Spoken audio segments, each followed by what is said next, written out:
We are finally into the depths of Oscar season. Ladies and gentlemen, we have Venice, we have Telluride, and we have a possible couple standing ovations that transpired at both these things. Oh, did I mention also we're talking about a Tarantino movie and have a special guest on? That's all coming up right after our main title sequence. This is Gone with the Wind. Cue the music.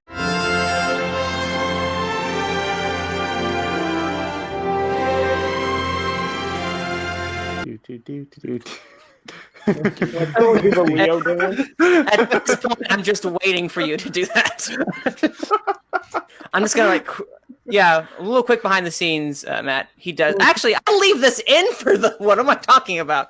Hey, everybody, welcome to Gone with the Wind. I am your host, Manning Franks. Today, we are here talking all about all the award shows. This is the award show podcast where we decide to dissect everything, all the way from festivals to the award shows themselves. Again, I am here with my regular panel, Ryan. What is up? Abe. Hi. Malcolm. Hello. And a special guest all the way from the East Coast of the United States, Matt Kearns. Hello. Perfect. I love it. Succinct. We're doing great because I have to get to bed at 10 o'clock because I have to get up at 3 a.m. in the morning for work because we were recording this at 8:30 my time, and that's Eastern PM, not AM, because that would be torturous. All right, anyway, we're going to get right into it. First off, you know what? Because we have a special guest on, we're going to quickly go, what is one movie or one thing you've watched that is not the movie we're about to talk about in our review that you guys enjoyed? What is one or show, movie, whatever? We're going to start with Ryan. I saw 2 movies on Sunday. Both I really liked. Peanut Butter Cheating Falcon already. was great, and well, I'm sorry. They're both You can good. do it. You can do it. Go ahead. Peanut Butter Falcon was really good, and I also watched High Life finally, which was also good. Oh, yes. I need to still see that. That's on my list, High Life. I've heard nothing but interesting things about it. It's heavy, though. I understand why it took so long. It's very, very dark. That's the same reason I keep pushing off. What's that Ava DuVernay one from Netflix? Now They See Us. Yes, that's why I keep putting that off because I know. Yeah, When They See Us. Yeah, that one. I keep putting that off because I know this is going to be a heavy, heavy thing, and I can only take so much. All right, and Abe, what'd you watch? I watched 2 movies. I didn't like any of those. Let's just do 2. Everyone just pick 2. We'll just pick 2 from now on. Okay, Yesterday and Angel Has Fallen. They were one was okay. The other one was meh. So not worth mentioning them. Continue. Okay, Malcolm. Well, I'll stick to the original rules because I only saw one movie. But I finally saw Late Night. And Yeah. I really loved it. Yeah. Nice. Okay, and I actually rewatched The Farewell again because it's now suddenly my favorite movie of the year. Yeah, I know. It's just gotten. I'm hyping it up for you guys, and I apologize, but for me, it resonates with me so personally on a personal level that I just love it so much. And I finally saw The Taking of Pelham 1, 2, 3, which one? The original or the new one with Denzel with Travolta and Washington, and it's a movie. The best it's one. It's the best one. Which one's the best one, Kearns? Well, the original was like an actual movie, and then the remake. Yeah, I realized after a while. Hey, you know what? I'm watching something, and I just thought, Hey, Kearns, what'd you watch? It's funny Abe said Angel Has Fallen because I watched Olympus Has Fallen and London Has Fallen for the first time yesterday and Sunday because I spent an entire weekend hanging out with Ben Bateman and Andrew Guy of yay! And I probably said over the weekend, I'm thirsty as fuck, like so many times, having never seen any of the movies. Unironically or ironically? Oh, unironically. Oh, okay. Of course. But yeah, no, they were really good 80s throwback action movies, which I love, because I love those films.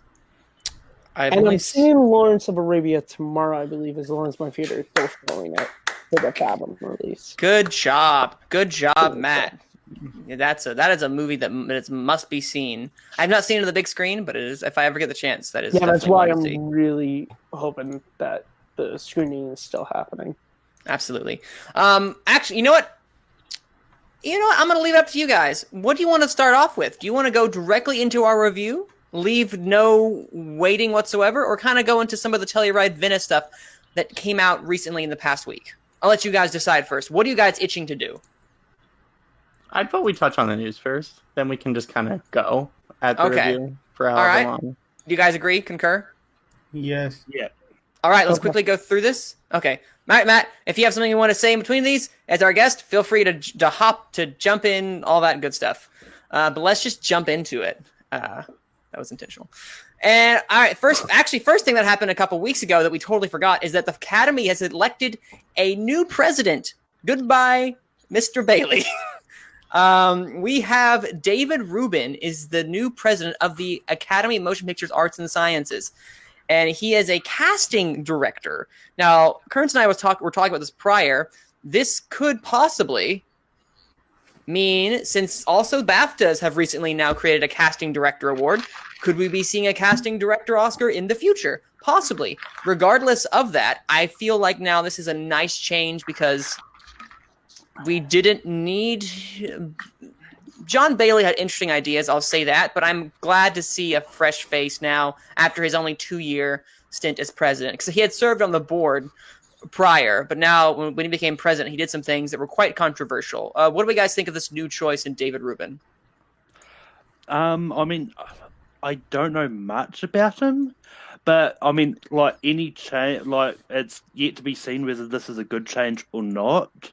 But as long as he wasn't on John Bailey's path of wanting the popular Oscar award, I'm all good for that. So, is that dead?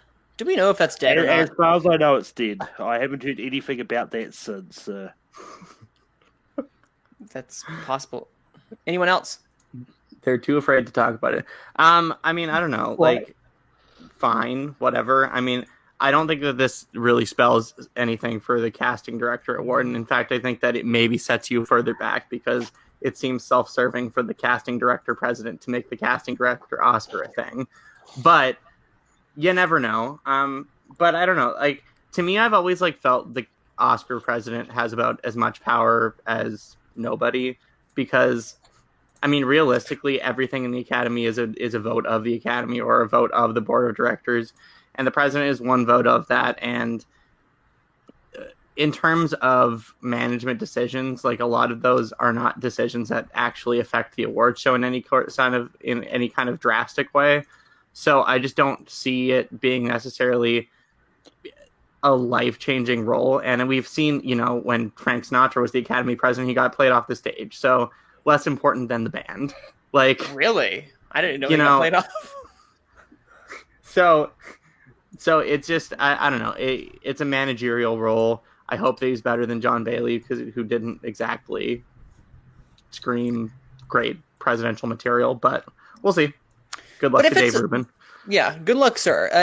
Although you bring up an interesting point, if it's really an Academy and board decision about what actually happens, was Bailey basically a scapegoat to try to sweep a lot of these things under the rug? Because if he was merely a managerial position of just like the figurehead, if you want, does this mean he was just the one we all spout our hate to temporarily? What do you think, Abe? I'm sorry, can you repeat the question? Oh, no, I was just saying, do you think he was a scapegoat if what Ryan was saying was like, complete accurate, like the Academy is made up of the people who vote, the members of the board? Okay. Probably. I mean, most of those cases when you're selected by a group, the group is actually the one that's holding power. I think Bailey did the best thing he did. I don't know if this was his decision, was to cut the host last year, because I thought the show ran smoothly.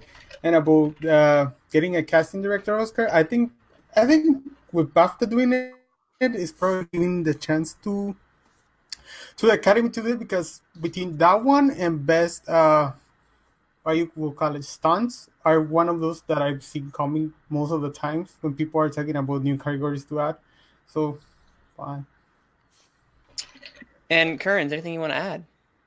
I kind of agree with what you guys are saying. I think when it comes to the Academy president, they're kind of just a figurehead, which means Bailey probably was just a scapegoat. I mean, if he really was the one pushing for popular movie Oscar, good riddance. Having a casting director as president, I'm not sure if that moves up. Personally, when it comes to if I had to choose between getting casting director Oscar or like stunt Oscar, I would much rather stunt because, and it's not to say the casting director's job is not important to the movie. It is, but like, look at the Mission Impossible series. Tom Cruise, as well as the stunt team, risk their lives freaking daily for our entertainment, and we give them no credit whatsoever. They really deserve an Oscar at this point, I think. And I think it also would be, because the movies that would be getting that are not the ones that get Best Picture, so it would also be nice to sort of have that as like, Mission Impossible Fallout was never going to win Best Picture, but it easily would have won Best Stunts, and I think that would just be a smart thing for the Oscars to do, is to sort of reward movies that are doing great things filmmaking wise. No, that's cool. Yeah, no, a stunt is definitely something that people have been talking about for a pretty long time, because outside of SAG stunts, we haven't really gotten much.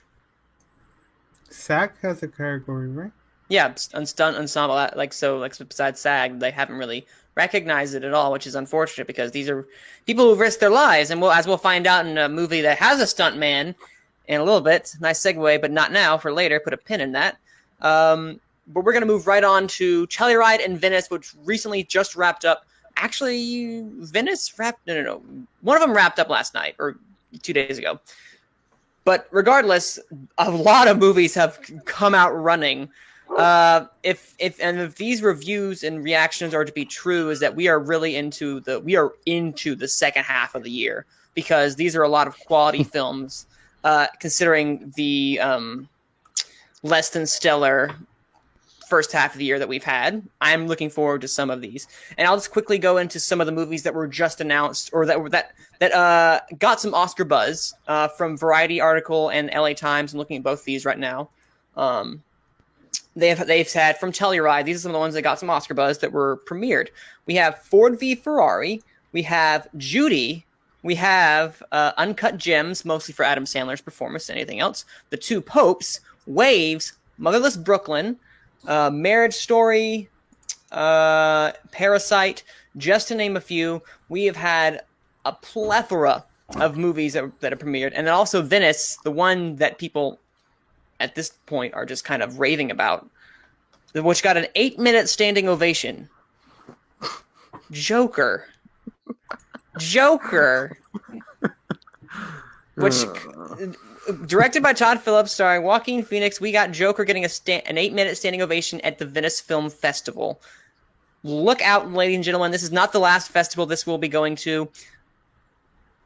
Before I ask what I'm just gonna address the elephant in the room that is Joker, because this is the most un-Oscar-y Oscar movie that I have talked about, and maybe outside of Parasite, from what I've heard. But this one in particular, because it has the source material to go with, is there a possibility at all that we could be saying the Oscar-nominated Joker in some capacity? Like, outside of maybe like makeup or hairstyling, because we all know Suicide Squad won that, so that's not the out of the realm possibility, but something above the line. Is that out of the realm of possibility with these glowing reviews that it's gotten and this confidence that they have had? No. Nothing. You guys don't think there's a possibility at all? Oh, Yes. I mean, it is. Oh, no. I think it's... Okay. I was like, whoa, okay. No, but so there's a possibility we will be seeing this in the conversation until the nominations are announced. Well, I think that, a lot of the reviews have focused on Joaquin Phoenix's performance, and frankly, he's one of the best actors working today. So Amen. The notion of him stepping into this previously Academy Award-winning comic book role and doing a good job with it is not out of the realm, like, it's not beyond the pale. So I wouldn't be surprised to see him perform well.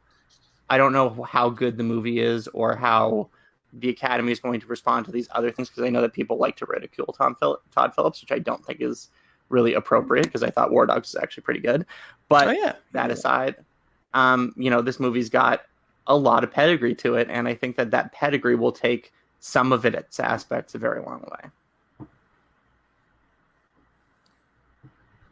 Yeah, I mean, it's definitely like as Ryan said.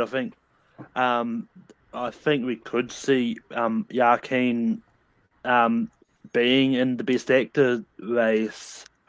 With all the other ones out there, he may be an outsider chance, because we've got so many great acting performances so far. Like, we've got Taron Egerton, we've got Tom Hanks coming up for Beautiful Day, and you've got a whole bunch of other ones that are coming up, which could push him into that 6th, 7th slot. But some of them could be left out because of how early the movies came out as well. So it's really going to be interesting.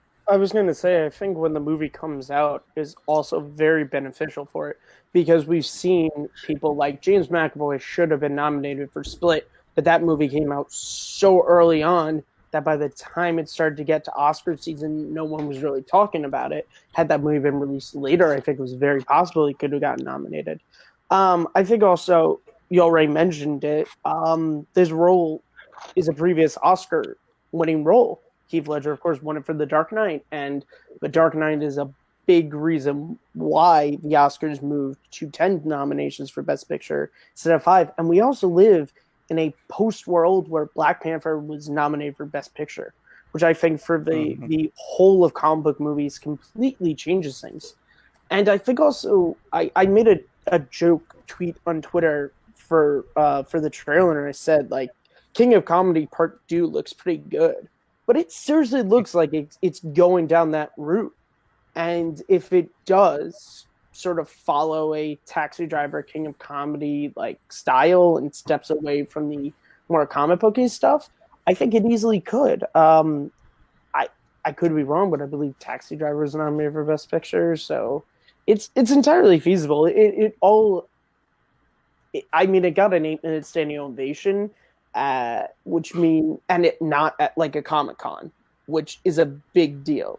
So I'm really excited for the movie. I would love to see it get nominated. That way we can see more comic book movies like this. Yeah, no, I will say what is probably my favorite quote. David, okay, now I can't pronounce his name most of the time, but he's from IndieWire. Ehrlich. So close. David Ehrlich gave a mixed review, and it's probably my favorite because it excites me.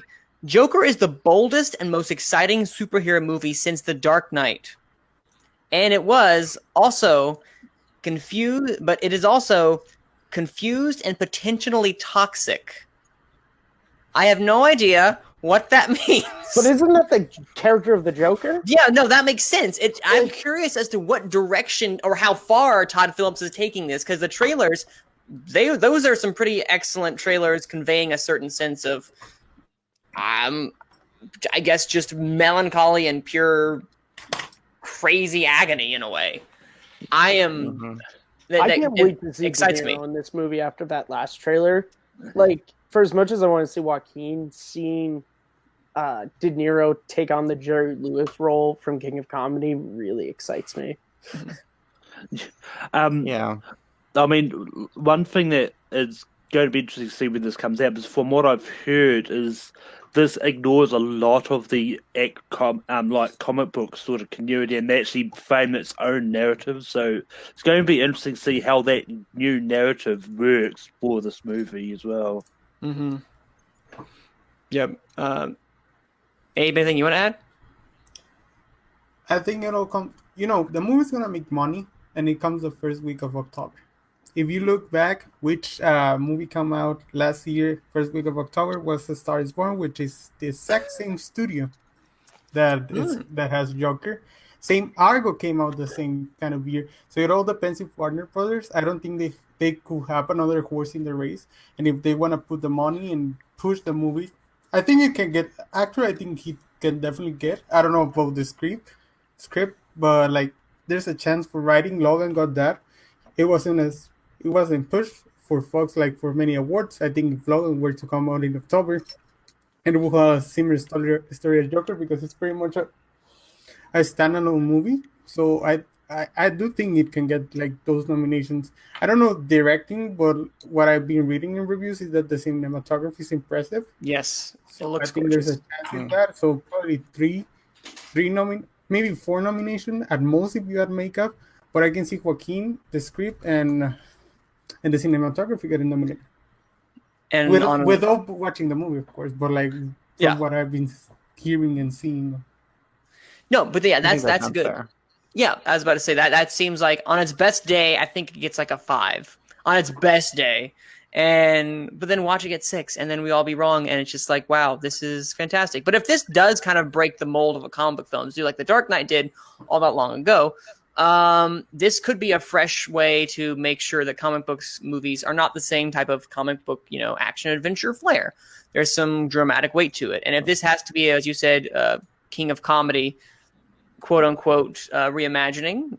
Mm-hmm. I'm excited. This is the new vessel that we're seeing this in, because that means I actually have to go now and watch King of Comedy, because I have not seen King of Comedy. Really? I think you're gonna like it, Manning. It's not one that I'm like, oh boy, King of Comedy by Scorsese. I've not seen it either. It has one of the funniest moments of an overreactionary parent I've ever seen, which is when Jerry Lewis is walking down the street and the mom's trying to get him to sign an autograph, and then she's on the phone. She's like, talk to my son. He's like, I gotta go. And she just screams at him, I hope you get cancer. Well, that's context. I need to definitely see. Okay, Malcolm, the 2 of us will watch this before we see Joker. Deal? Yep. All right. Is it on Amazon or Netflix or? I would be the worst person to ask. I think it's on one of the streaming services. It has to be on one. I will find it, and I will watch it before Joker comes out. But that is kind of like the big thing about Joker, because that 8-minute standing ovation was all over the news and the YouTubes. But we're gonna move right. How serious can you get? Oh, sorry. How serious can you get about the standing ovation in a festival? There's movies that usually are not well received by the public. They get 30 minutes standing. I guess because this wasn't like an artsy, out there movie that Terrence Malick did. This was like a Todd Phillips Joker movie, which in and of itself, you wouldn't think got a standing ovation at a but a Venice foreign film festival. It doesn't seem.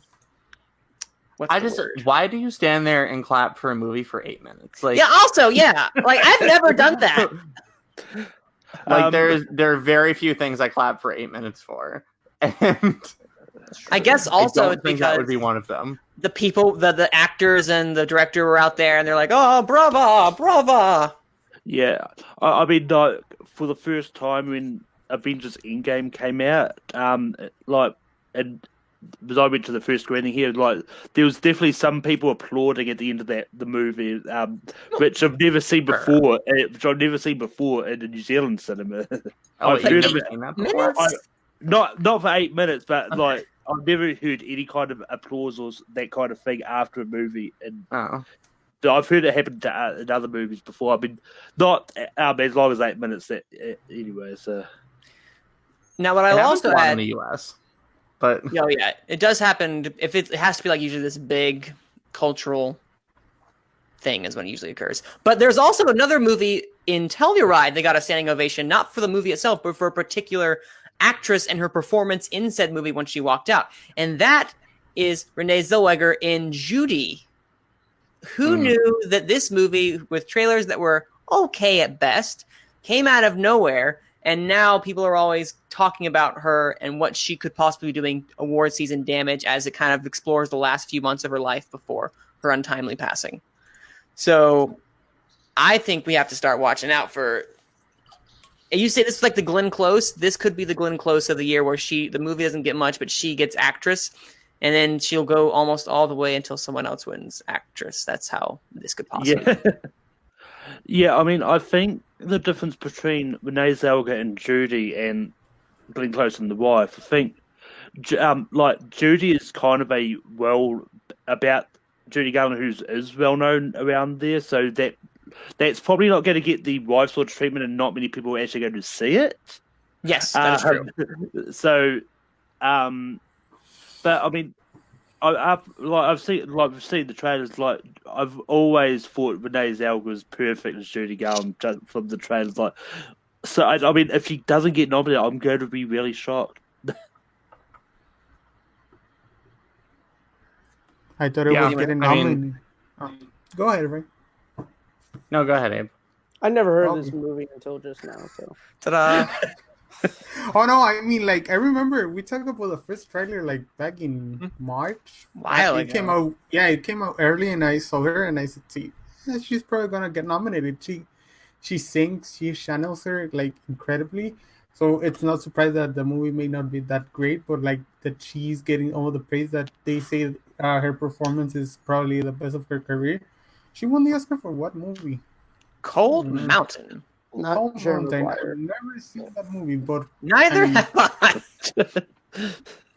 but like It's nothing to write home about. okay, That's what I've so heard. it's no surprise for me she gets nominated. I mean, there's many actress performances that just come out from still Alice, Julianne Moore, when she won the Oscar, it's just one movie. That was the only nomination. Mhm. You say Glenn Close, and I'm missing many, but I think it will get nominated. I will say right now. I bet $1. I don't have $1, but I bet the $1. I was about to say, can you prove you have $1 on you? I have 200 pesos. How much is that in? About 10, US about dollars. $11. About $11. Okay. That's money.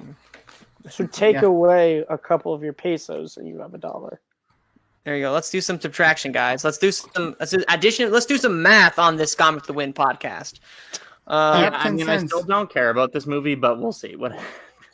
I mean, I care about it from the sense of just like if this. I like Judy Garland, so I want to know what happens. And if this continues to get something, I'm going to be intrigued by it. But the trailers themselves didn't excite me. So hearing about this got me excited for her. Because when's the last kind of... I don't want to say good movie. That sounds real bad. But what's the last... What's the last good Quality movie? movie. Zellweger was quality... Yeah, okay. Thank you for saying it for me. I'll say it. I mean, What is the last good Bridget movie Renee Jones' Zellweger was in? Yes. I mean, I actually like a lot of her movies. I don't mind the Bridget Jones movies. Well, let me say, what's the last movies that she actually that had some Oscar type quality to it? Pull up her IMDb and see what Cinderella Man? That was like 2006 or 2005. jeez. What was it? Well, look, I'm sorry. She was in the Clooney directed one. What Leatherheads? She's in that. Yeah. That was from around that That time. wasn't very good. What was the I actually question? liked it, kind of. Let's see, what has she been in recently that could be? She was in Bridget Jones' Baby. The sequel. Whole Truth with Keanu Reeves. Yes. She was in that Christian film that did really well. Monsters. What? She was in Monsters vs. Aliens. She's was the the main voice. Yeah. She was in Dazed and No, that's- Confused. Well, that's her first role in 1993. Right? Yeah, see, that was a great movie, but She that was was a long the time ago. movie, the film that was robbed of an Oscar. She was in Miss Potter. I think that was pretty well received. Oh, huh. Yeah, she really hasn't been in a lot of like. Yeah, Oscar hell, stuff didn't she recently. retire like for a while? She took a little break, yeah. Yeah, with her family. I think when she became a From mom. personal Yeah, stuff. because she right here Oh, in yeah, she didn't IMDb. do anything between 2010 and 2016. Yeah, because in Oh. 2010 she does My Own Love Song, and then she doesn't do anything else until The Whole Truth in 2016. Yeah. So she Yeah. did take a So break. there you go. Okay, well that makes sense. I Alright, still moving on. maintain Cinderella Man is the last good movie that she was in. I mean, it's the last quality Oscar movie that she's done. We'll say that. Oscar movie, the only person nominated for that film was Paul Giamatti for Best Supporting Actor. How I Still, know that? I don't know. Wait, really? Yeah. But Wow. in better news, we have a new Noah Baumbach movie that's supposed to be really good. So she moves on to the rest of Telluride, which was a plethora of, which was like, what's the word? What's the word? Spoil of riches or spoil of riches? Riches of. Regis Oh, of it's, Portland. No, it was like Oh, I can't- there's this expression that I'm totally Uh, blanking on. Rich Spoil. Yeah, no, I know the one you're talking about. No, now, I'm and I'm just like, I think it is a spoil. I think it is a spoil, which is No, is it Which a plethora of riches? No, Wow, this is sad. We're gonna move on. Embarrassment of riches. Yes, that's it. That's it. An embarrassment of riches. Oh, That's okay. it. Great podcast. This was an embarrassment of riches at Telluride. We've had a long collection of different movies. What are some movies in particular that stood out to you guys? You had mentioned one, Noah Baumbach. Which one was that? That is Marriage Story, featuring Adam Driver and Scarlett Johansson. And I'm an on and off Noah Baumbach fan, but I really, really liked the Meyerowitz stories. I think that is the perfect Netflix movie, and I wish Netflix would make more movies like that. And the trailer was intriguing. I didn't get a ton out of it, but hearing these reviews, and I really like Adam Driver, and I think Scarlett Johansson is talented, and I'm just excited to see this come together because he's on a hot streak for me. So I'm like, yeah, I will take this. I'm excited. No, yeah, this got apparently a lot of actors and other people who watched this gave high praise for it. And then when your coworkers and people are like, "Oh man, this is so good," who's voting in the Academy? Those people. So that's saying something. Yes. Well, what's the biggest branch in the Academy? Actors. Actors. But yeah, that's exciting. That's a big one. Looking out for, I guess, an acting. I guess that's gonna be more above the line if anything happens. Anything else, you guys, that stood out to you?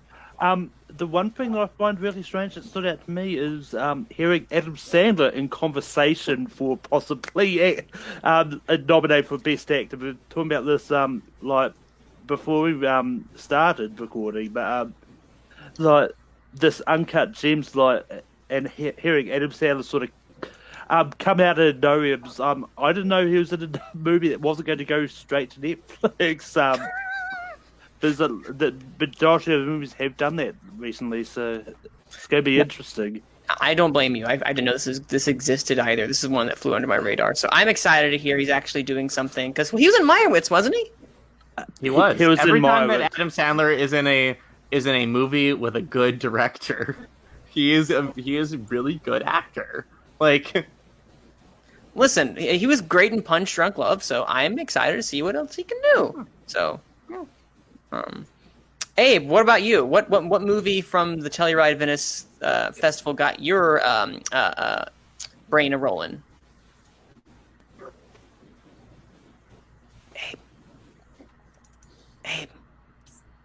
Abe. Oh, sorry. It's because I'm trying to figure out my audio.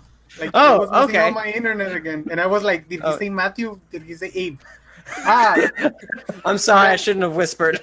Yeah, the one that like really, because I read like 3 reviews of it, is Waves, which is directed by Trey Edward Schultz. I think, yeah, I've seen it right now.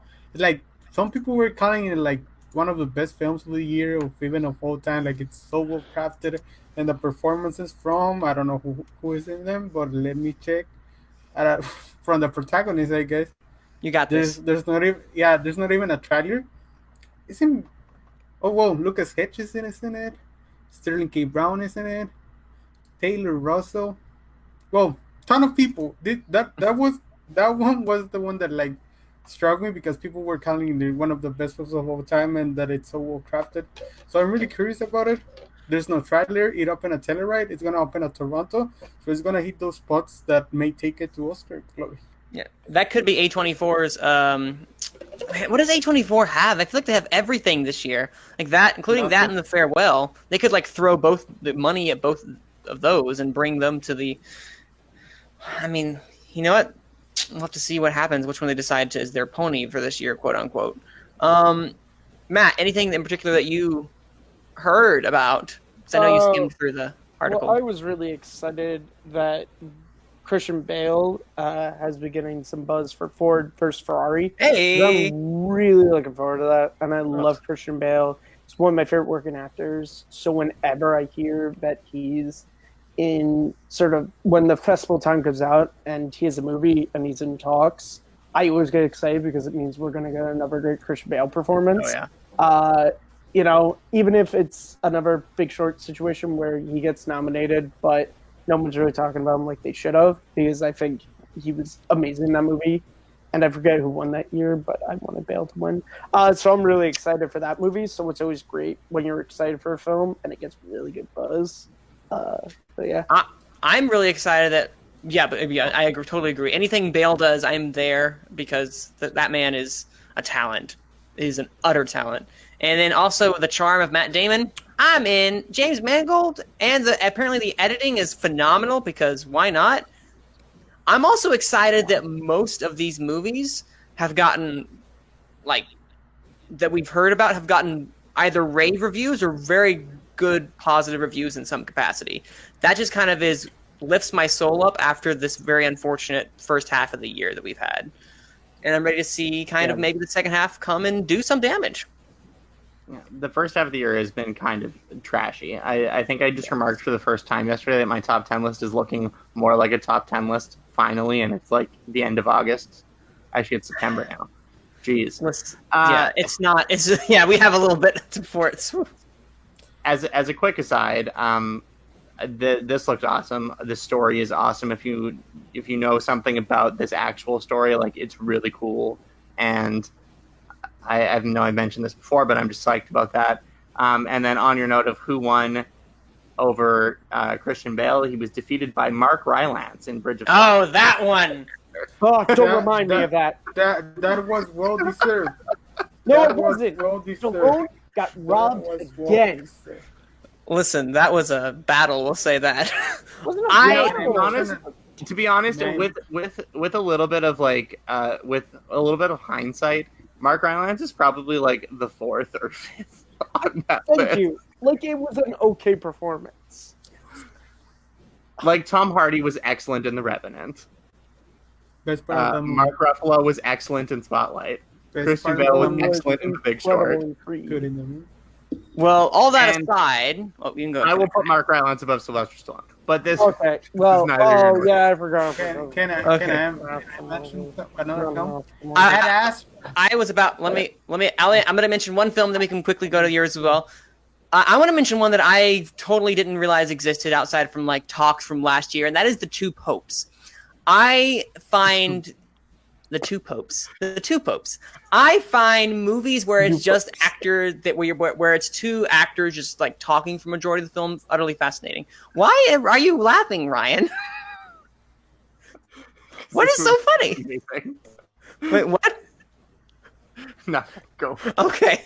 We'll find out later, ladies and gentlemen, why he is uncontrollable with his laughter right now. But I am super excited because apparently this is fantastic. A fantastic screenplay, but the performances by Anthony Hopkins and Jonathan Pryce are out of this world, so we say, and that they're already in the conversation performances if Netflix does this right. Because they have a lot of movies this year outside of just Roma. Excuse me. Is that better, Abe?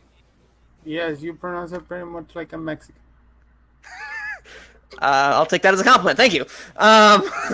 I am super excited to see what Pope Benedict and Pope Francis as Anthony Hopkins Anthony Hopkins and Jonathan Pryce as Pope Benedict and Pope Francis respectively, how they inhabit those roles, because these reviews are fantastic, and this script and screenplay, I am all for this kind of very this chronicling of the relationship between the two of them, because I enjoy character studies like this. So this is something I'm super excited about, because I also want Jonathan Pryce to get a nomination. He totally deserved one for The Wife. I'm going to say it out now. I love his performance in there.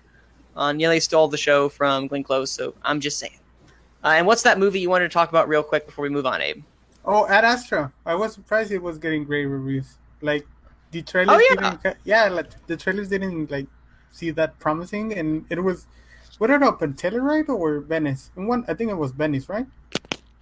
Whatever. I think it was Venice. I think I'm looking at Telluride now, and it's not. Yeah, I was surprised. They were the first reviews that hit, so I was really, really excited to see that, because that opens in 2 weeks, so or 3. Yeah. Oh, really? Yeah, 3 weeks. Yeah, it opens September 20th. That movie is coming out of nowhere. Yeah, so I was happy to see that. Well, it was supposed to open in like August or July. Yeah, and just to comment on the two popes, Ryan, are you? Oh yeah, whatever. It's just crazy how much Anthony Hopkins looked like Benedict 16. They both are very like. Yeah, both of them look demonic. I just want to say that. Okay, moving on. All right. Segue. All right. Okay, those are the movies that we have talked about recently. You threw me for a loop there. Holy cow. They do. They're scary. Their eyes are scary. Okay, so these are movies we're going to look forward to this coming year with Venice and Telluride. We have the Toronto Film Festival coming up. A lot of more film festivals on the way. AFI, New York Film Festival. We'll see some premieres coming up like The Irishman, some Little Women. Is Little Women making the circuits or is it just being dropped? I don't know. Think it's gonna be dropped. Oh, is it? Okay. Well, some movies like that we will see as they continue. Some will kind of make their big push, and some will just be dropped like Little Women, maybe. Other than that, I'm still looking forward to what these can do. There's some we didn't talk about, some we kind of glimpsed over, but keep your eyes out on some of these that we've kind of talked about because these could do some damage as the year progresses. All right, now we're in for the moment of truth, what we all came here for, what the thumbnail is promising. Once upon a time in Hollywood. Directed by Quentin Tarantino in his 9th, air quotes, film that he is prepared to do. That is, okay, I know you're looking at me like that, Ryan. That is officially what the thing said, what the online says. No, I agree. It's his 9th movie. 9th, air quotes movie. I agree. Okay. Make sure, because I know for those that are last time, there's some debate about his official 10 films. But that's not the debate for now. The debate today we're having is we have two corners. Well, I wouldn't say two corners. We have a nice myriad of opinions because this is a movie with a lot to unpack. This is definitely a movie that has a lot going on. Some stuff that's fantastic. Some stuff that could use a little work, in my opinion at least. But with the highs are super high. And we're going to all start with what I believe to be some of the best work DiCaprio has done. In general, I adored Leonardo DiCaprio in this movie. I wanted more DiCaprio in this movie, and we all know I'm not the biggest fan of DiCaprio, but overall, I enjoyed this movie well enough. I have lots of issues with it, but every time DiCaprio was on screen, I was just enthralled throughout the entirety of the movie. I kept saying, I want to go back to DiCaprio.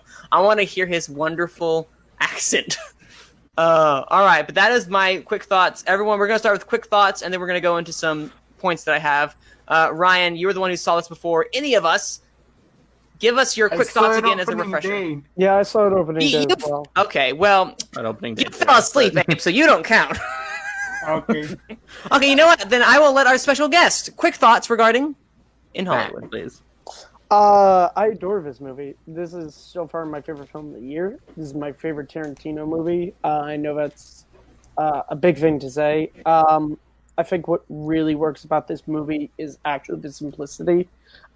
It's not like some of his other films where there's a lot of stuff going on. It's very simply just 2 days and then sort of a night of just these two old friends and work colleagues' lives. And they're just really interesting. And they work in a really interesting industry at a really interesting time, and it's just fun. I think DiCaprio and Pitt give some of their best work I've ever seen. Clearly, I'm more of a Cliff than I am a DiCaprio, but I just adore the movie. It's the reason why I'm here talking about it. It is true. All right, Ryan. Yeah, I mean, I saw it the first time, and I didn't know how to respond. It's not that I had a negative reaction. I didn't know how to respond. I then proceeded to see it 2 more times, and I think this is far and away the best movie that's come out this year. I plopped it 3rd on my Tarantino list. I think it's really thoughtful and contemplative and interesting, and not at all what I expected in a very good way.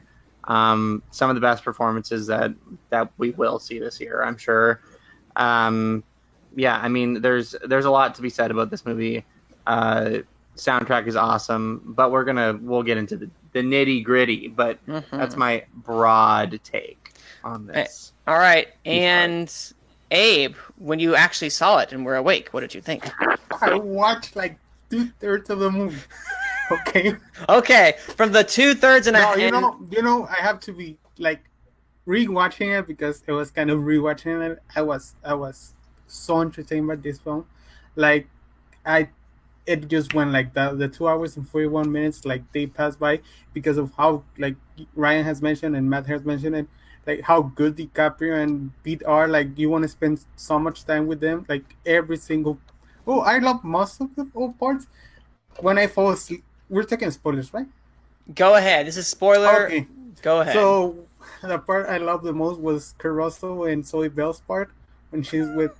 I think that part is so funny. I missed it the first time because I fall asleep because I had to sleep, and I love that part. That was my favorite part of the film. The ending is incredible. I mean, I don't think it's Tarantino's best work. I think I would like to rewatch it way many times. I want to rewatch it again, but there's not in theaters anymore near me. So it's like it's so well directed, and I'm thankful. Like we see like directors like that, like making films like they're just original. They're different. They don't care about what other people. They're auteurs. Yeah. So yeah, and I was really happy rewatching it or watching it again, and I think it all. I'm gonna be repetitive again, but it all lies in those characters. Like it reminded me of the Big Lebowski. Why? Because I love or even Pulp Fiction. Like I want to spend time with Jules and Vince, and I want to spend time with Walter and Jeffrey all the time. And that pairing is incredible when they're speed, even though their parts are just amazing, and you just wanna spending time. And I think that was Tarantino going like just showing what they leave and how interesting they were, and you have questions about them, but I think I'm talking up. Continue, whoever has. I'm impressed if you guys can't see this, but all the air quotes I managed to throw into. I wasn't trying air quotes. I was doing that. Yeah, but you said he's 1.5 or 2/3. I was impressed with that. And then Malcolm, we are also the most actually.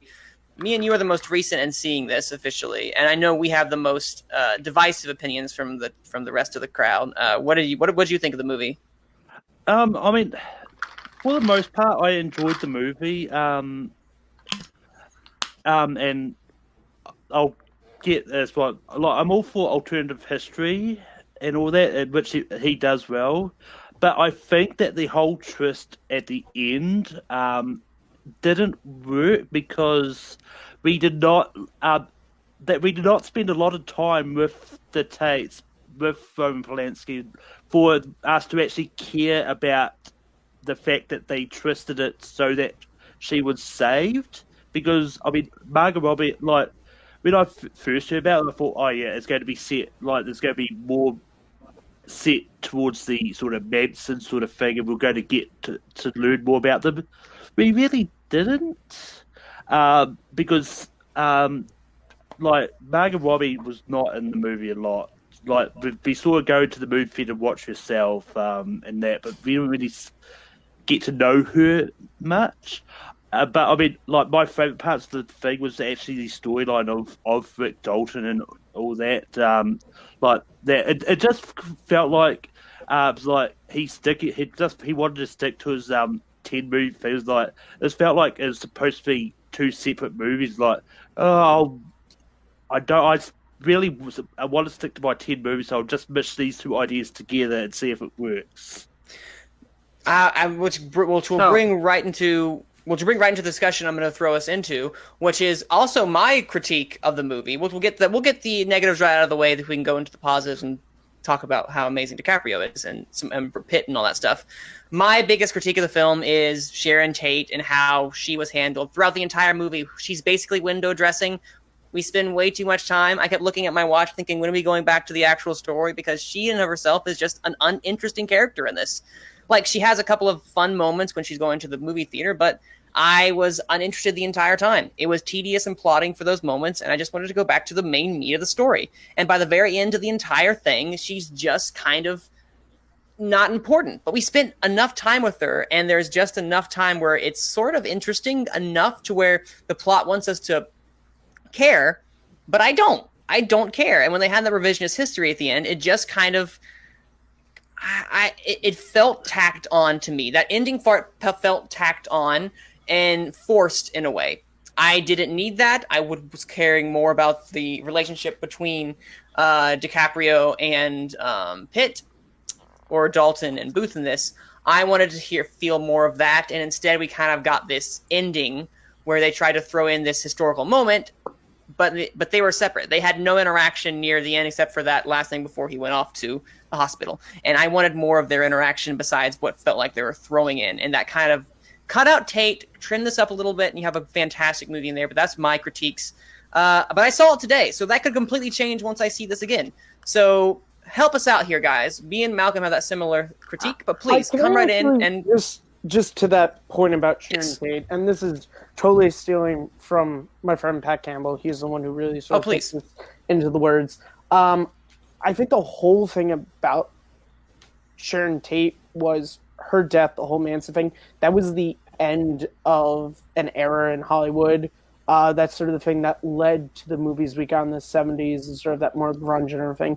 And I think what Tarantino sort of did in this weird revisionist history is, in history as it is now, she's not really a person. She was kind of just this young actress who was murdered very gruesomely, that everyone, like the bubble on old Hollywood was popped. And I think now you're doing it a reverse where it's like, you know, he gave her a character and we got to see who she was, and she wasn't killed. That now she's just a person. She's not this thing, this beautiful thing that was taken from Hollywood in '69 that led to the '70s we got.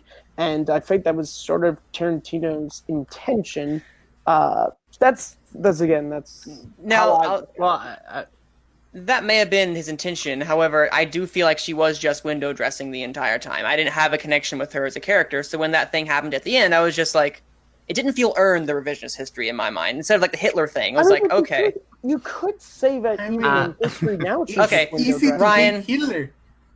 Ryan, go ahead. You were so that contextualization I get, but I also think that what he did here, this movie depends, or that aspect of this movie depends a lot upon your feelings going into it.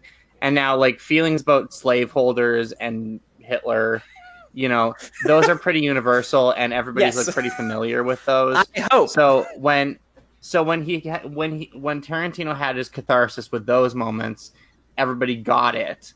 I think that, you know, the brutality of the Manson family and what they did to the Tates and Jay Sebring and the other two friends, whose names for whatever reason I can't remember right now, okay. Folger something or something Folger, and then it was Folger, the coffee. I remember that. The Coffee Empire. Anyways, the sheer brutality of that moment, I think sits with a lot of people and a lot of fans of that era of Hollywood quite heavily, and is really quite horrifying because, you know, Sharon Tate, when she was murdered, is younger than I am now, and I'm not an old person, and it's deeply horrifying what they did to her. It wasn't they killed her a little bit or they, you know, accidentally killed her. They severely murdered a pregnant woman, and in one of the more gruesome murders in American history, especially of this sort of magnitude. And we won't get into what they did. Those you can read about. Well, and Tarantino goes into the movie knowing what they did, and I think that Tarantino went into this movie with feelings about that. And I think that Sharon Tate or the Manson murders and the Manson family actions are there in this movie to say and do something with respect to it's Cliff and Rick's story, and this is just sort of going on around them. But I think that the sheer volume of what Tarantino does to these Manson family members at the end is strictly based on his feelings about what he knows happened in real life. And I think that if you don't go into this movie with the same feelings as him, or the same strength of the feelings as him, I think that you maybe don't feel like it's earned in the way that I think that Tarantino and others who feel necessarily as strongly about these murders do. Not that I'm suggesting that people don't care about these murders, obviously. Like, I'm sure that everybody does to varying extents. It's just I think that Tarantino recognizes a certain brutality that he's willing to inflict on these people that he think deserve it because in real life of what they did. Yeah, that was brutal. I mean, like it's like I'm one of the ones that do know about that history about the Manson, like all that. But even then, it's like, and I don't have a problem with the way they handled the destruction of the Manson family at all. At the end, I did like how brutal he just chose to go, so I could tell that's where he was going. But it's one of those ones where you're going into this, like you're seeing Sharon Tate where I would have loved to get to know her a bit more, so we can actually care about the fact that they changed her end game, so to speak, at the end, and actually care about her as a character, so we can actually care about the fact that he decided to save her at the end and show the Manson family just getting demolished. For someone who was third build, she didn't really feel like a character in this one. Yeah, and and I can see that. I think that they have to market Margot Robbie to some extent in a movie like this. And I'm not saying that she wasn't good or wasn't involved. No. Obviously, I think that she was great. But I think that marketing played a little bit into that more than the movie did. Like, I think that if they talked about her in the same way they talked about having Roman Polanski in this movie, I don't think that people would have this kind of response. They'd be like, oh, well, she was in it a lot. Yeah, I mean, well, that's the thing. I think the fact that it was one of those ones with expectations versus what we get. The fact that she is a third build makes you think that we're going to get a lot more than what we did with her. So, I mean, if they had not marketed, like they would still market her as the movie. Just don't. Much for her as third build. I don't know sort of the rules when it comes to where they landed the credits, but billing aside, we do get these scenes with her, like these intimate scenes, and but they just feel kind of like very surface level scenes. It's just kind of more, and to me that was uninteresting. Not that it was bad; it was just kind of like it. I feel this runtime in comparison to when I'm with these fleshed out characters in comparison, and that's what kind of let that part down for me because I just didn't care.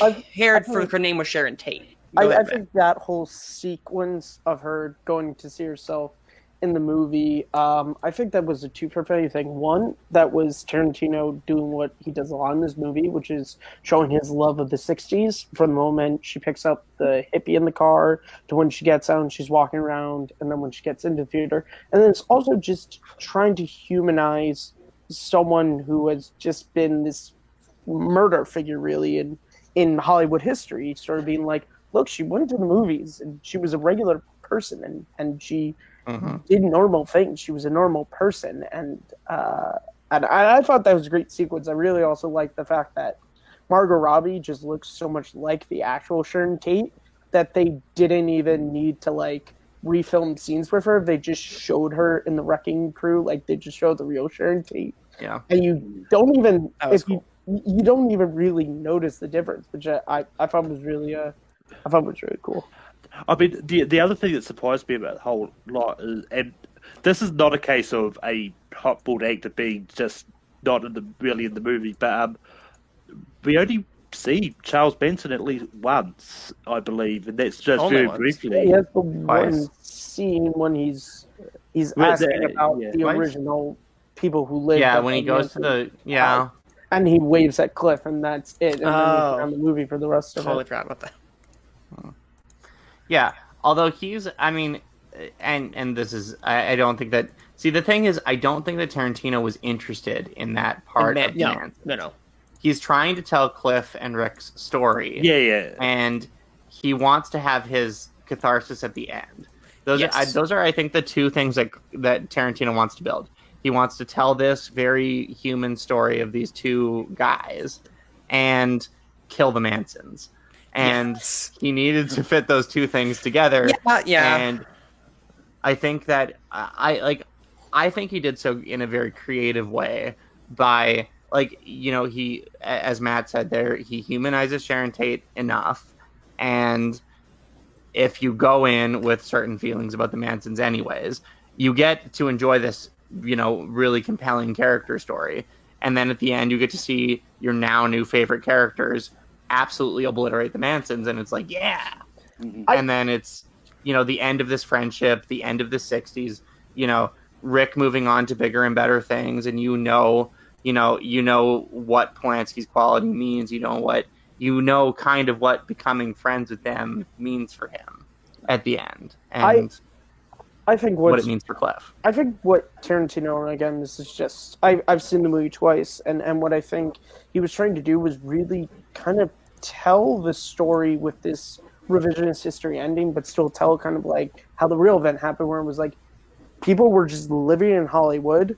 They really had no clue who the Mansons were until this one night, and then it all just went to hell. So we're seeing the story of Rick and Cliff that just so happens to, just because of where they're living, just so happens to run across with what the Mansons are doing. And I thought it was so smart to sort of set Rick up at the beginning as being one of the people who by the end the Mansons want to go after. I thought that was a really smart way to sort of tie it in, because you could have seen, had Rick Dalton been a real person, that they would have done that they would have went after him, as their whole sort of plan was to sort of tear down old Hollywood for whatever. What I would like to see if there's going to be some kind of a pseudo sequel sort of set in the 70s, as a continuation, like maybe not focused on what Sharon does sort of from now, but how this revisionist history plays out in the 70s, with Sharon Tate surviving, see what Tarantino sort of envisions would happen. I feel like that would be a little... That's a lot, because the entire 70s is different if you don't... You get a little bit for there, because I don't think that Tarantino is interested in that, though, is the thing. That's true. Not for his 10th film, quote unquote. Well, I just don't think he cares, in general. Really. Yeah. I mean, he just wanted to...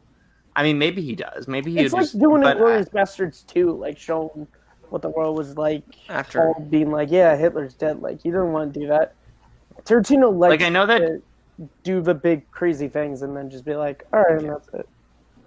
Like, I know Tarantino's not he's not one of these guys that's really born out of, you know, the Coppola, Scorsese, Spielberg school, like, of gritty 70s. Like, he's much more into, like, the fun, like, blaxploitation, like, kung fu movies. Like, Tarantino's influences are not based in kind of the darkness of the 70s, but in the fun of the 70s when the 70s decided to have fun. So it's interesting to see what, but I don't think that he'd be interested in, like, totally rewriting the 1970s. I feel like that would be, I don't know. Maybe he is. Who knows? But possibly. Abe, you've been remaining quiet. Anything you would like to add, sir? Oh yeah. You guys were talking about but I was listening to your points. All of them are interesting.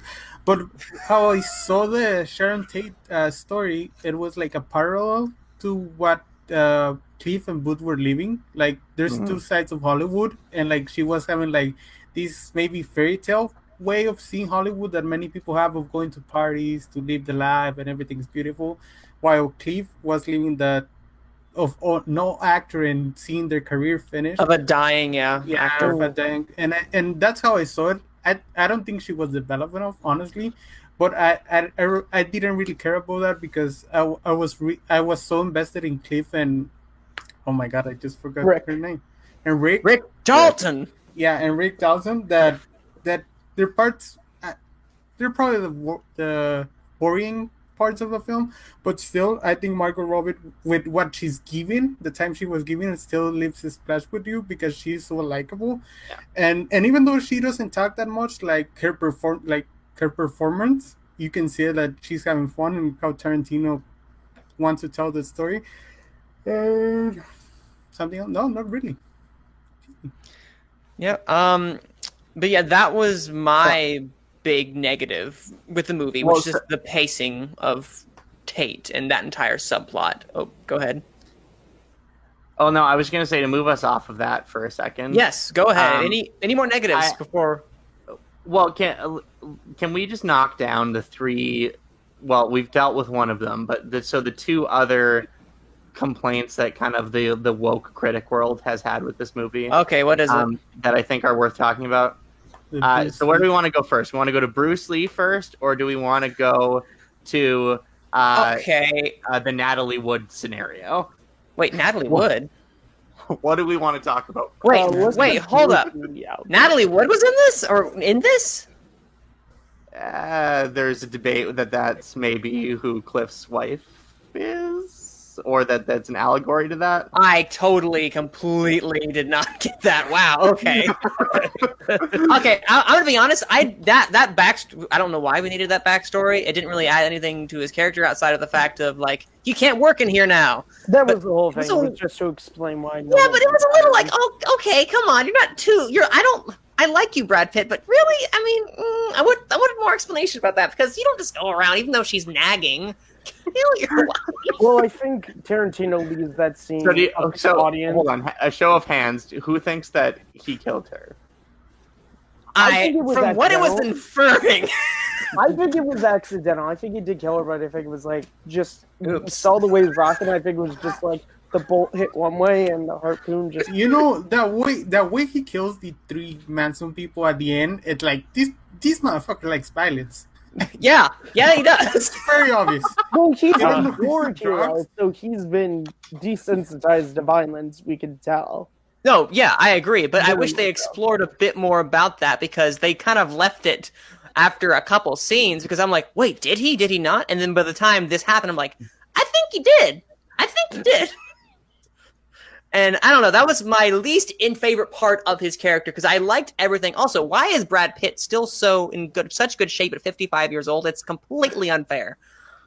I mean, look, some people are gods. It's okay. Like, yeah, they drank from the fountain of Tom Cruise showed Brad Pitt the fountain of youth, and the two of them have just been drinking from it since the 90s.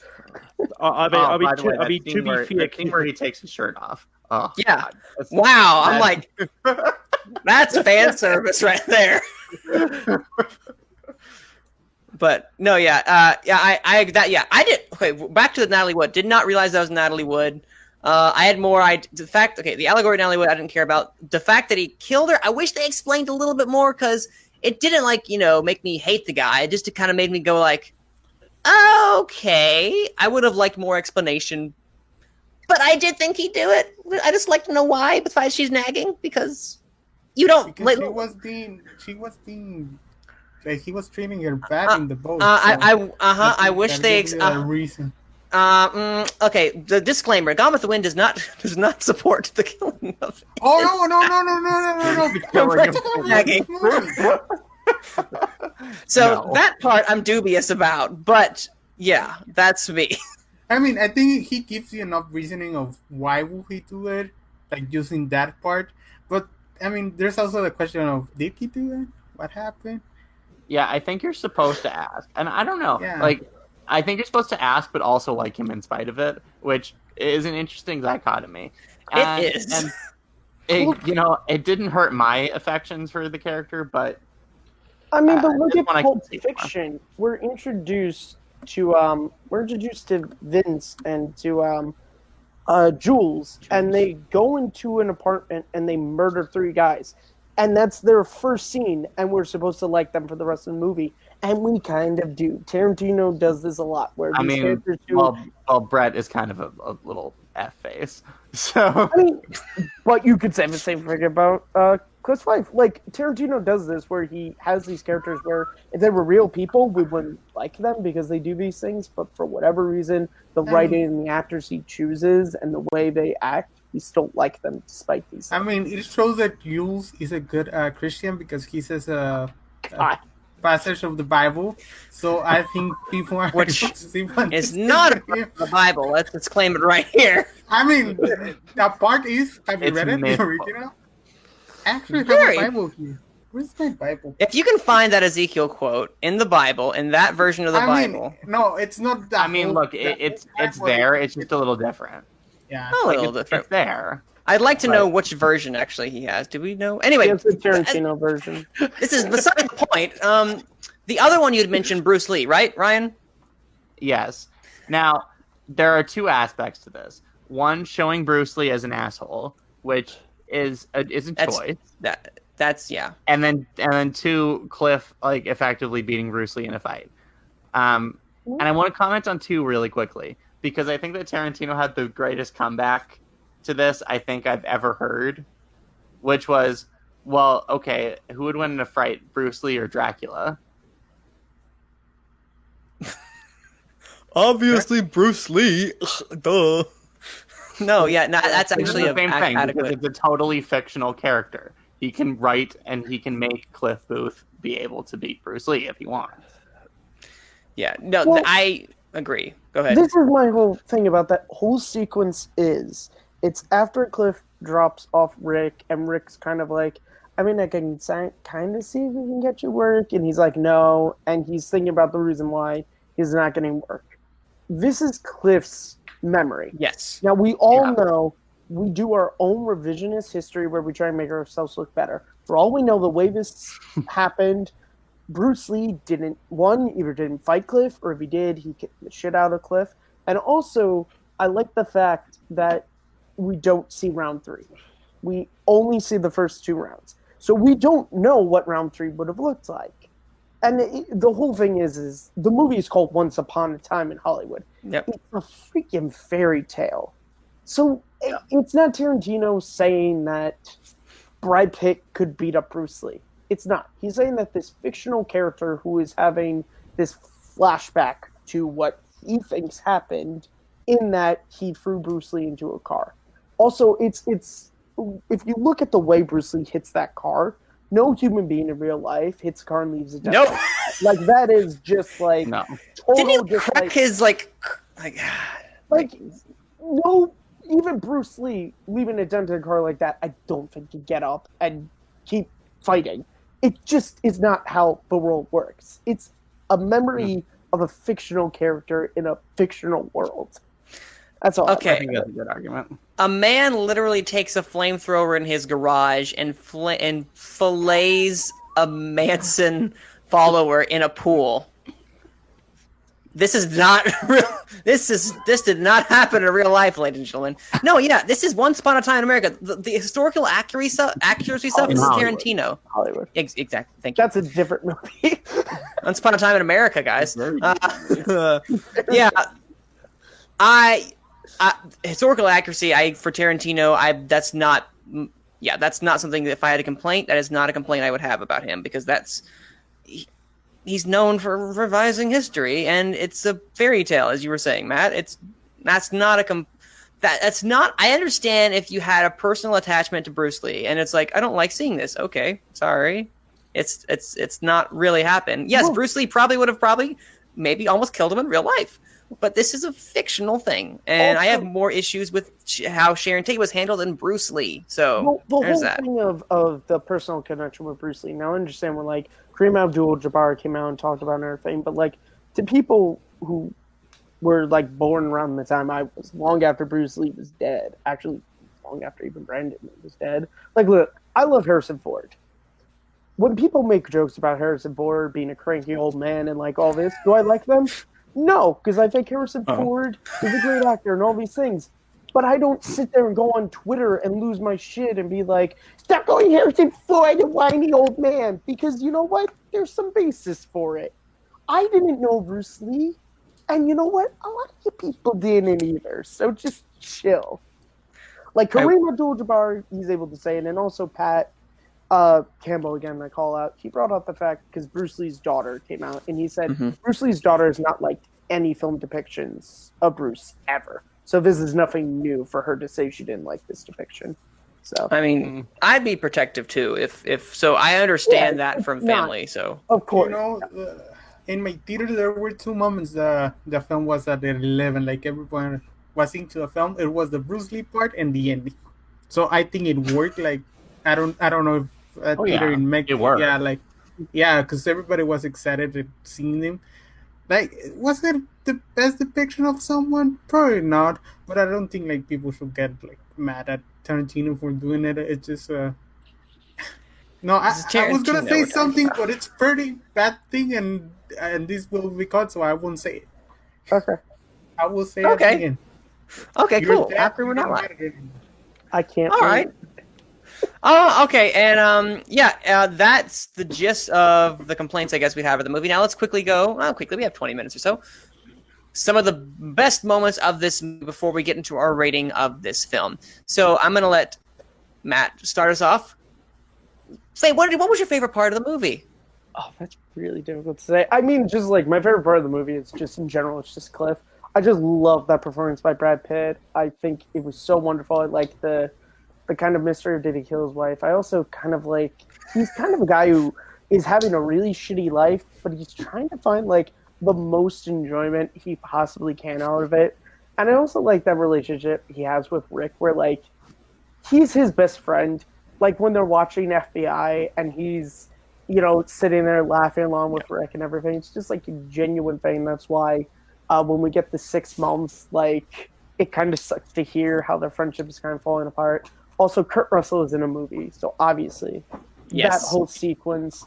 I mean, that entire it was so funny because that is my favorite scene in the movie, the Bruce Lee scene, and then I came out and this whole thing happened because I love the button on it with like, oh yeah, what about that? That's my car. You need to get him offset right now. You know what, honey? I will handle this. All right, Cliff, you need to get it offset right now. It's really funny, the movie, actually. It really is brilliant. And so, yeah, the Bruce Lee scene, oddly enough, is my favorite. But I also like the scene when Cliff is driving to the Manson farm. That conversation where it's like, do you have any ID that proves you're 18? Because I know I'm too old to go to jail for underage content. Hey, look at that. Hey. Is the family show all of a sudden? Yeah. No. Well, no, and it's not. I'm just saying that scene. I was like the entire time. I'm like, oh boy, that position. Also, touching on that moment where Cliff and Rick are watching that show and just commenting. Yeah. If we do not get a special feature on the DVD, which is audio commentary of Leo and Brad in character just talking over the movie that same way, I'll be disappointed. Are you talking about Bounty Law or FBI? Notoriously, Tarantino's... The one that was kind of like a reactors video shot sort of thing. Oh, okay, then you're talking about FBI. Notoriously, Tarantino's Blu-ray, DVD, like, he doesn't care. And it depresses me deeply, but he doesn't care. It's like after he does it, he's just like, okay, that's it. He moves on to his next shiny object. All right, speaking of which, Ryan, throw out a favorite part. Go ahead. I was about to say, go ahead. The 14 Fists of McCluskey. What a picture. I was about to say, that's you when you get older, right? Yes, it is. Marvin Schwartz. Like, Al Pacino. Yes. Tarantino nailed it. I love it. I was so happy. Like, that character, he was such a perfect fit in this movie.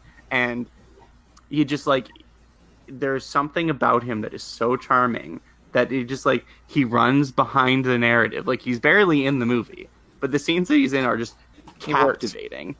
And it, like, it's filled with all these buttons of, like, you know, you see this, like, Tanner, like, the slow, brooding Western, and then you see this ridiculous scene of Leonardo DiCaprio burning, just killing Nazis and like burning them alive. Just like this is so fantastic, and covered by the button of the best Al Pacino performance in years, and one that I sincerely hope gets awards attention at the end of the year, because that is a best supporting actor role if ever I did see one. That is definitely a supporting actor.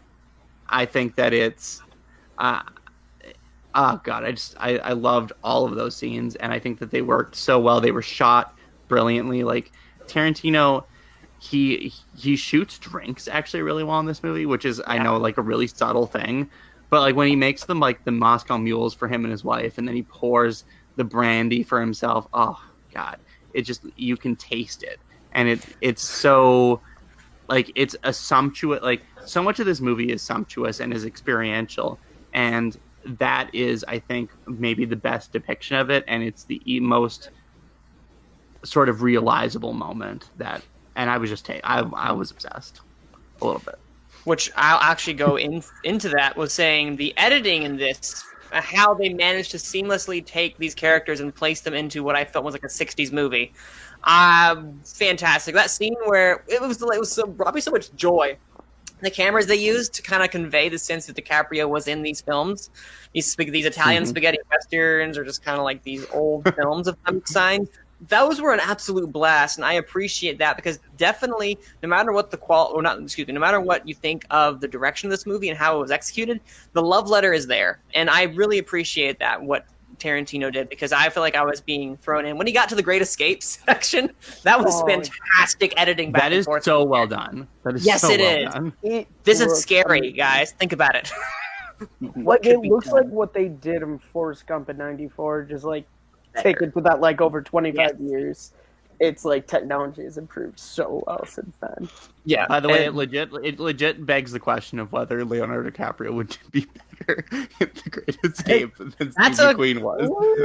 Well, is an interesting one to ask. Yeah. But speaking of also DiCaprio, favorite performance that he has done, period. And for me personally, not his best, but his favorite, because I was actively engaged. The moment when he breaks down in the trailer is hilarious. I was dying. And also the moment prior where he and the girl are just talking is honestly kind of poignant and funny at the same time. It's my favorite scene of the movie. It's my favorite scene of the movie because their interaction, that little girl, fantastic. Holy cow. Yeah. She is Anna Cat in this TV show called American Housewife. Well, good on you, because they had great chemistry together for the little bit they were at. And then that scene where he breaks down in his role. What TV show is that called again? Bounty Law? Oh, that was Lancer. No, Lancer, yeah. Yeah, that's what I was looking at now. Fantastic. I think that was the joy. Leo got an Academy reel like exclusively from the scenes in Lancer, or the scenes on the Lancer set. Like, the first scene where he's telling her about the book is amazing. The scene where he's playing the heavy in the bar is like also really great. And then obviously the scene where she's like, "That's the best acting I've ever seen." Also really great. And those are, I think Leo's three best dramatic scenes. I think his best comedy scene is when he comes out with the pitcher of margaritas. And it's like, so comes from. It's like, "Goddamn hippies, get off my private road." He's like you know how it's like in you have the "Get Off My Lawn" scene in Gran Torino. But what if you took all the masculinity out and had this guy in his short came running in with a margarita pitcher, just kind of screaming to some hippies? I also think it's great.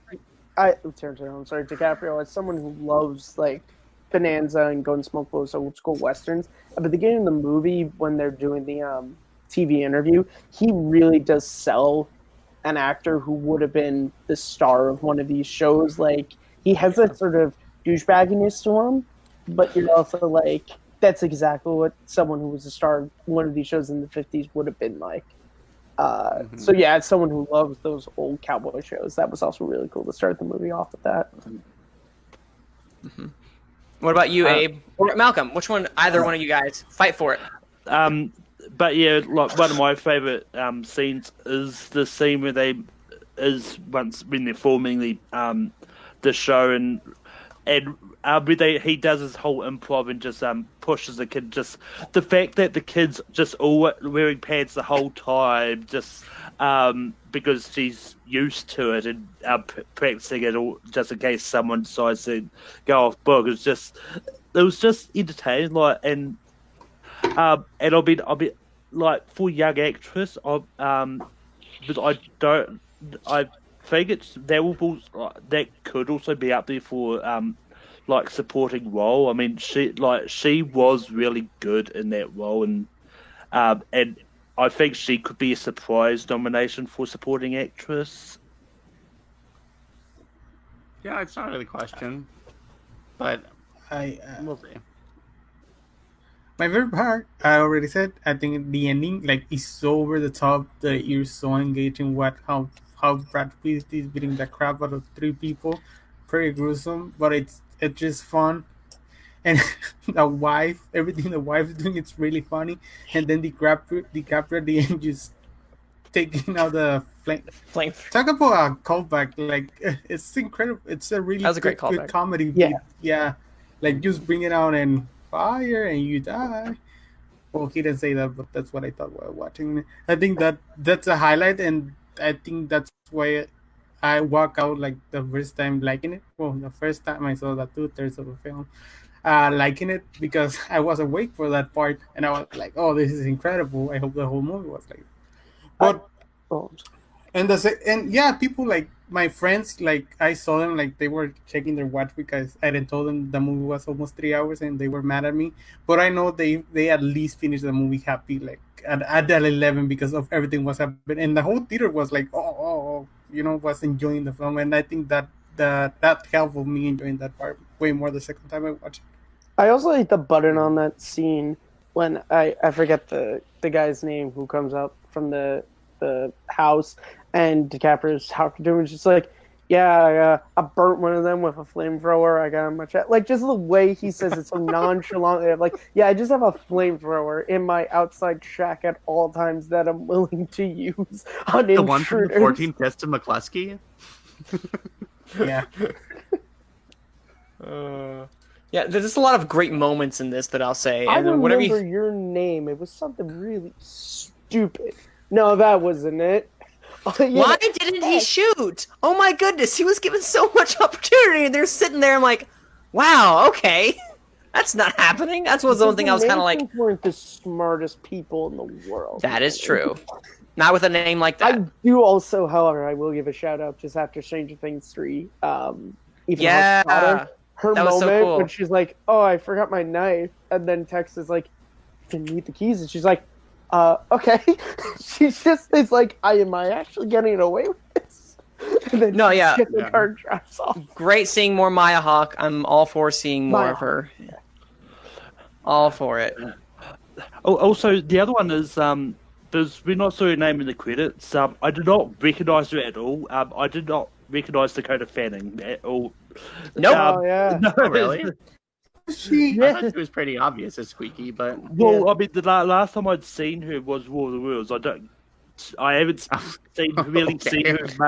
That'll do it. He's not a Twilight fan, Ryan. See, I knew it only because at the beginning they had the names like, Dakota Fanning's in this. Yes, she. Well, I thought you meant in this. She was also very creepy in this because I was like, "That's Dakota Fanning." I was terrified now all of a sudden because she was. Whole scene was really interesting on the farm.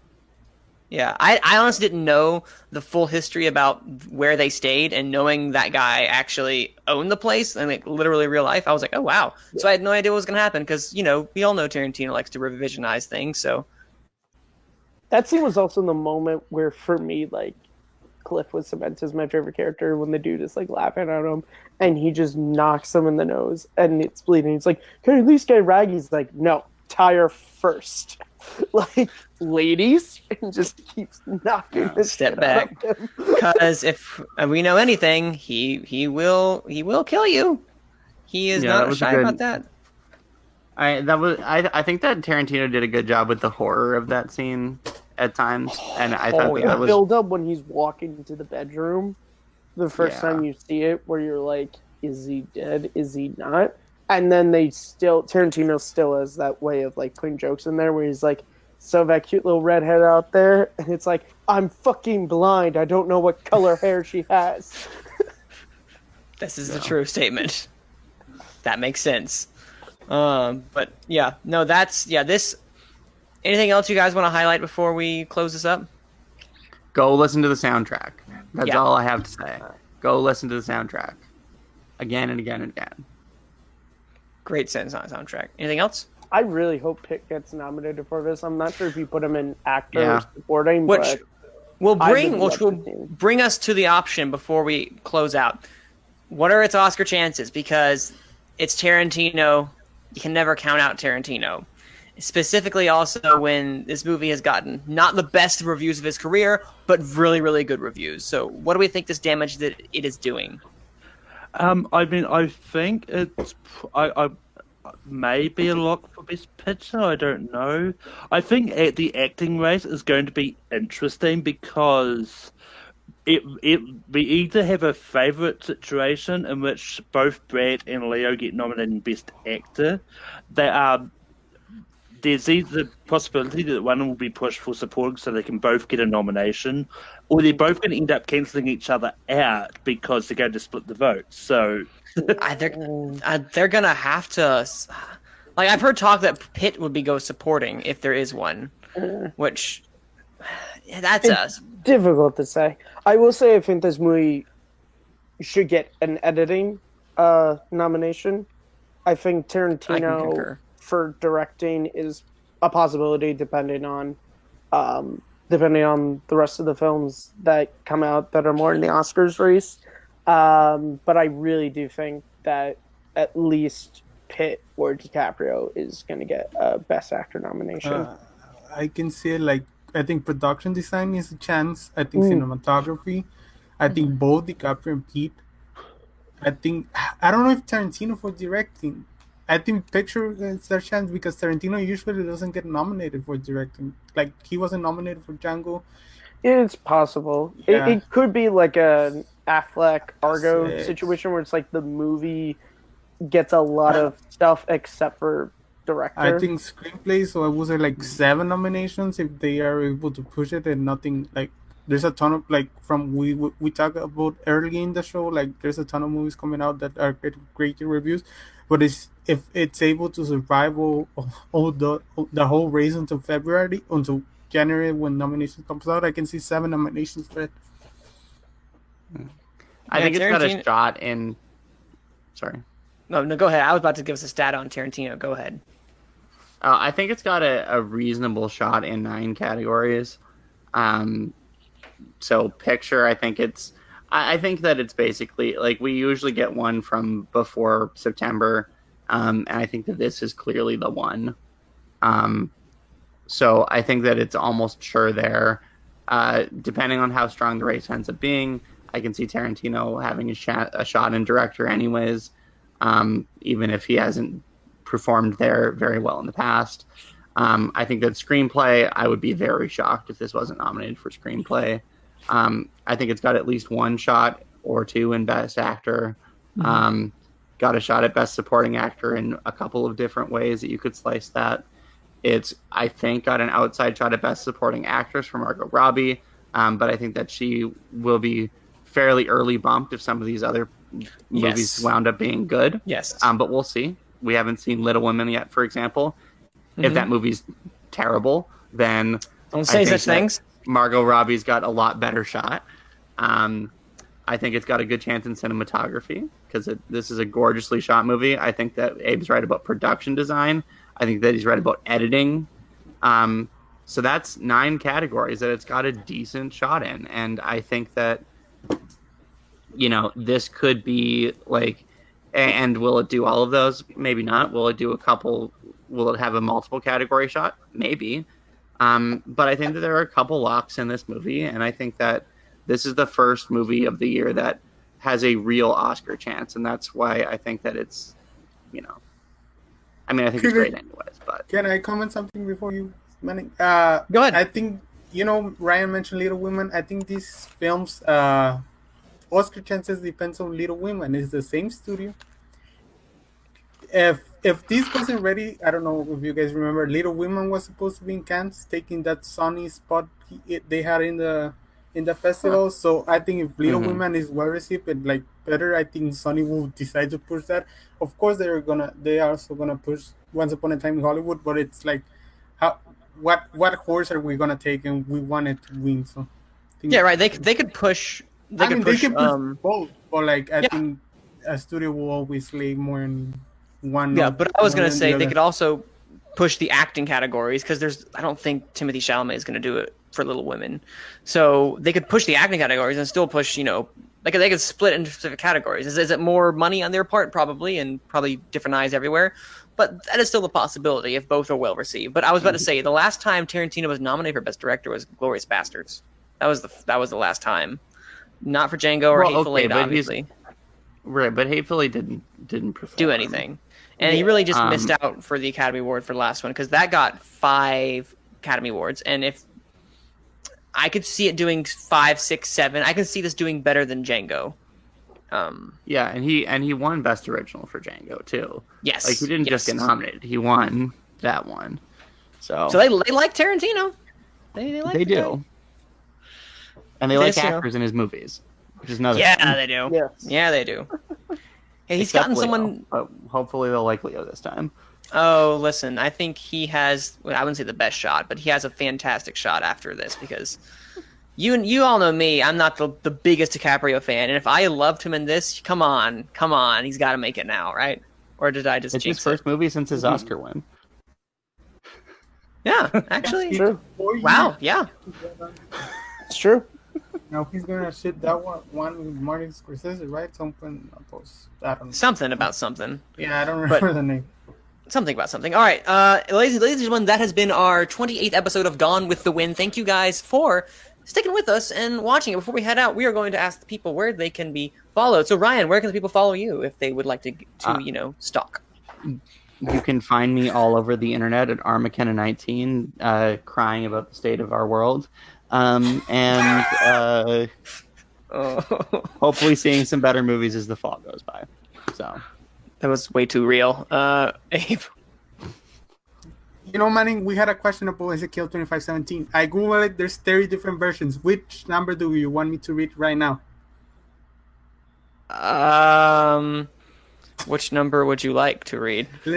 I don't know. There's 30 versions of what I've seen. But you can follow me on Twitter at AbrahamF25, on Instagram at AbrahamCodes25. And please, if you don't know me, do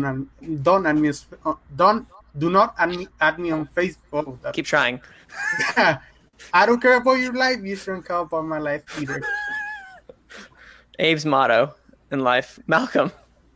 You can find me on Tape 3 hosting Rankum and the Bracket Show. You can find me hosting Formula Random on Formula Trivia and competing all over the place in the fan leagues.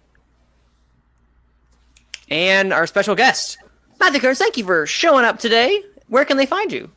You guys can find me on Twitter at Kearns_Matthew. You can find me on YouTube and WordPress at MattMovies611. You can find me on Take 3 Productions, hosting Second Look, a video essay series where I talk about movies that are genuinely not well received by people, but that I love, and I tell people why I think they should go back and watch them. Like Abe, don't try and add me on Facebook. And if you live in the New York area, you can find me just as it gets colder, genuinely dressing more like Cliff Booth, because why the hell not? It's like 80 degrees and I'm just like this now, so. I was about to say, what happens when it gets to be 40? It's going to be great. I was about to say, you can find me, the winner of the How to Train Your Dragon Full Metal Random match. That's it, everyone. Ding, ding, ding, ding. It was live. I would say it was live if you didn't watch it there. So, but anyway, you can find me on Twitter at Cine_Man. That's CINE_MANN, as well as my personal YouTube channel, Manning Franks, where I do video essays and other random stuff. Next video essay is coming out soon. Do not try to do 3 of them at once because you will not get stuff out in time. It is not a good idea. Do not do that, ladies and gentlemen. You may think so, but it does not work. Thank you all for watching this episode of Gone with the Wind. See us. Actually, we're going to be getting to weekly and soon. Not yet. We're still figuring things out because my schedule's out of whack. But once we get into the Oscar race, you can bet your bottom dollar we are going to be weekly because too much stuff is happening to do bi-weekly or bi-monthly, semi-weekly. Bi-weekly. Thank you. I got it right the first time. Bi-weekly. Thank you, Ryan, for keeping us honest. And for thing. it's kind of is, but kind of not. Like you look it up and semi-monthly and bi-weekly are the same thing. Well, but, I mean, we can do it 2 weeks in the first 2 weeks of a month, and yeah, I think. Thank you guys for watching Gone with the Wind or listening to the Gone with the Wind. We're out.